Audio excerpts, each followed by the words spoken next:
Welcome back kuri channel yacu. Channel nimwe ni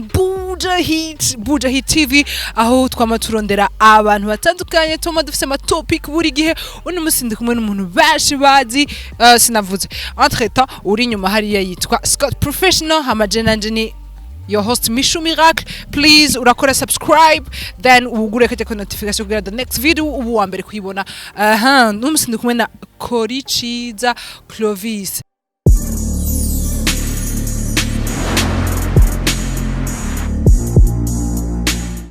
Nakuze ndamu bamwita close yeko ryari ryo nyene zaturahindura sero naho tugeze ubu tugeze kuri Rasco. Voilà. Rasco ryavuye. Rasco ni diminutif y'izina ryanje ni Rasta kwekota hanyuma gashaka gukora iciza koyo nyene bizana Rasco. Wow, uchimaide no chengira na topic. Umvise ko ari Rasta namuronde en tant que umurasta afise ubusage dreadlocks numwe mu barasta bemera kandi bavuga bemanga imbere y'abantu ati genda umurasta nivyo biyakiriye gose cyane kuko nta indi life ni yonyene uburasta bwatangwe ryari bwatanguye kera muri 5e primaire navuga niho natanguye kugira iyo esprit numviriza imiziki ntazi n'ikisigura but nakunda umudiho first but inyuma nza gutahura amajambo icavuga hanyuma berankorako and ndavuga ni ubu nibwo buzima nkeneye nibwo buzima nshaka ego uwo mudiho nuwahe watanguye kumviriza wa reggae music ego Rastafarism hari ikintu ifana na reggae Rastafarism ubwayo ni n'ubuzima si nzavuga ngo ni ikintu n'ubuzima mugarege novuga yuko ariyo nzira ubutumwa umuntu abagomba gucishamwe canke gutanga ku bantu ariyo niyo mudiho woroshe kubutangamo kuko reggae music is about messages si kugira ngo umuntu atambe yimari ariko ni message iri derrière cyane gusumba kumva ingene ibintu biba biryoshe mu ngoma nibiki hari ahantu uvuze ati niho natanguye kugira esprit ya Rastafarism ndasavye unsigurire umuntu atabizi umuntu umukunzi wa Bujahit yari atazi ico Rastafarism nigiki hama nigiki kandi kuri wewe Rastafarism ni mouvement yaje kera kuri mu gihumbi kimwe n'amajana 8 gutyo izanywe na Marcus Garvey n'abandi benshi bagiye barayikurikira Haile Selassie abande ni mouvement yaje kugira ngo izane novuga ngo équilibre mu bantu ni équilibre urazi ko kiriya gihe wasanga ari ibintu bya esclavage iki babita mu Kirundi ndacibagiye babita gutegaye abatwagwa bakabagira abashumba mu gihe cakera c'abakoroni rero yo yarije kugira igire équilibre novuga ko équilibre no gutahurana ahanini bavuga ukiremwa muntu ku rukundo hagati mu bantu kukubona ko umuntu uko umubona kose ari cyo kimwe nawe nimba yarimwe n'Imana yamuremye niwe yakuremye ko ata muntu mukuru na muto yabaho ko agaciro k'ikiremwa muntu kose ko kangana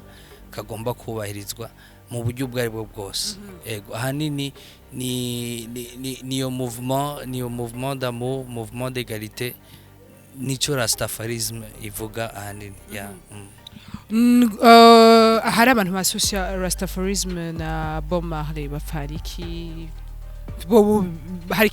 ikintu kiri hagati ya Rastafarism na Bob Marley ko kenshi abarasta bonga kenshi bamaze no kuvuga benshi bakunda kuvuga Bob Marley en fait Bob Marley novuga ko ari porteur de message ni porteur de message si we initié Rastafarism yavuye kuri Marcus Garvey hanyuma mouvement zose zigira abazivugira zigira abaporta la parole plus loin niho haje rero ba Bob Marley haraza n'abandi benshi la plupart y'abakora umudiho wa reggae bose baza bari kuri yo side ya Rastafarism ego Rastafarism, is it a religion? Religion? No. Rastafarism is not a religion, it's life. Yeah. si religion na gato ariko n'ubuzima hariho ico no kwita secte za rastafarisme bagasenga iki parce que nous en tant que rasta ni no kuvuga de qui ya rastafarisme c'est la Bible niyo twese tuvomamwo n'abazi ijambo ry'Imana canke abasenga barazi ko ari uko mugabo twebwe ni on se fait pas toujours sur les paroles ziba zanditswe c'est beaucoup plus kubishira mu mibereho yacu ni gute ukunda mugenzawe ni gute witaha abandi c'est à quel point tu te donnes pour les autres et wewe ni giki ukorera abandi kizogutandukanya umuntu akakubona ko kame muri umurasta sinzi kumaze kuyibona hariho ikintu cyamaze kuba developer sinovuga ngo ni ngaha gusa mugabo ni kwisi yose sinzi kumaze kubona ko iyo umuntu afise ubusage nubwo ubutamuzi wiyumvamo ko ari umuntu ari cool sivyo ni twebwe twenyene tuba dufise izina au monde entier umuntu ashaka kuguhamagara ukitaba sinzi ko urabibona umuntu n'abana utazi kumva rasta ni ikintu ki mu bantu cyaramaze kuba ko ari ni porteur de message no kuvuga ngo wowe uri umwizero ku bandi nico gituma kenshi y'abantu bafise ubusage ifo no kumenya ingene babwitwaramo kuko hariho byinshi ukora iyo ufise ubusage usanga bitajanye n'ivyo bintu bufise kuko twebwe iyi si style sinovuga ngo ni coiffe igezeho sinovuga ngo ni iki ariko ni identité kujya avuga ati jewe nka Mishu Miracle ndi umujournaliste abantu niyo bambona kenshi bazombona na micro bazonsanga mu biganiro ku murasta nawe uravuga ati je kugira abantu bantandukanye n'abandi ubusage niyo identité ariko bitavuze yuko abadafise Madrid bose badashobora kuba barasta hariho benshi baba barasta kandi batagira ubusage nkuko hari abafisa ubusage ubu uye byabaye mode mugatara barasta muga muri ico gihe ubusage nk'umurasta ni identité yiwawe ego bego umurasta wose ateza kuba afise ubusage wapi meje ukivuga uburasta buhwera mu mutima hanyuma kubugaragaza hanze naho ni shwa y'umuntu ni bya bindi navugane hariho umuntu w'umurasta avuga ati je ndi umurasta mu mutima ariko siniyemanze nundi avuga ati jewe ndi umurasta kandi ndavyemanga ni naho rero bitandukanye kuba wiyemanga nundi avuga ati je ndi umurasta ariko ni ivyo wanje mu mutima zose ni shwa z'umuntu simpaka ucu bikora nkuko abandi babikoze yego kenshi barakunda abarasta barakunda kuca babashira ko kashe kenshi kubera ko vyatangwe kuba ba negro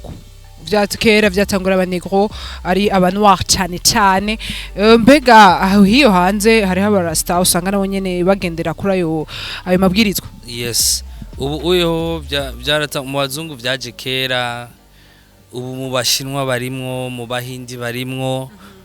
ni novuga ku mice yose y'ubuzima bw'abantu henshi urahasanga ama communauté rasta usanga yaramaze kuba créé yaramaze kuba ahari kugira ngo nawe nyene avuga ati iki kintu cyo gukunda mugenzi wacu iki kintu cyo kugira ngo ubuzima bw'abantu tubukingire canke tuvuga amahoro aho turi hose tubishira imbere bakaza baritahura hariho n'abashiramo Madrid hariho abandi usanga atayo bafise kuko si n'imishatsi yose usanga bikunda gushoboka vyoroshe gasanga ari kumuga mu mitima yabo n'abarasta yego hari abavuga ngo barasta ngo nta nyama barya abarasta barya bari vegetarian barya ibintu byinshi by'ivyatsi hari abavuga ati ukunyura umugi kakatsi ibintu nk'ivyo mbega navyo nivyo ivyo oye navuga yuko biravugwa ariko kera bo bongerana ukwera ari uko twababonye je nta rumuginywa nta nubwo ndigera mpima pa kubera nyene nuko bitandimwo ntibindimwo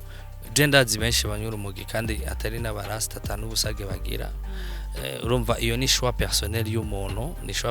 y'umuntu hanyuma ivyo kurya inyama canke iki byose bivana n'umuntu kuko mu vegetarian canke kuba urya inyama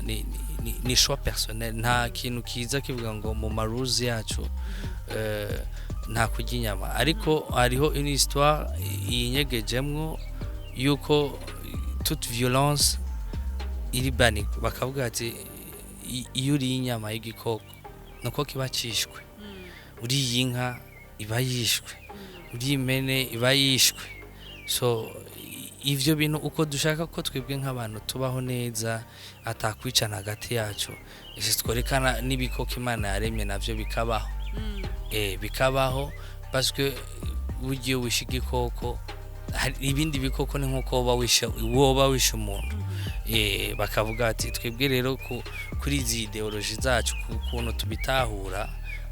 inyama twarazikuyemo muri alimentation y'iwacu kuko nibikoko tuba turiye byabanje kwicwa canke byabanje kuba torturé hariho nama mouvement ariko aravuka ubuye ari totalement contre y'inyama zose z'ibikoko zibazwi kandi saba rasta mugana abantu babaye conscient bakavuga ati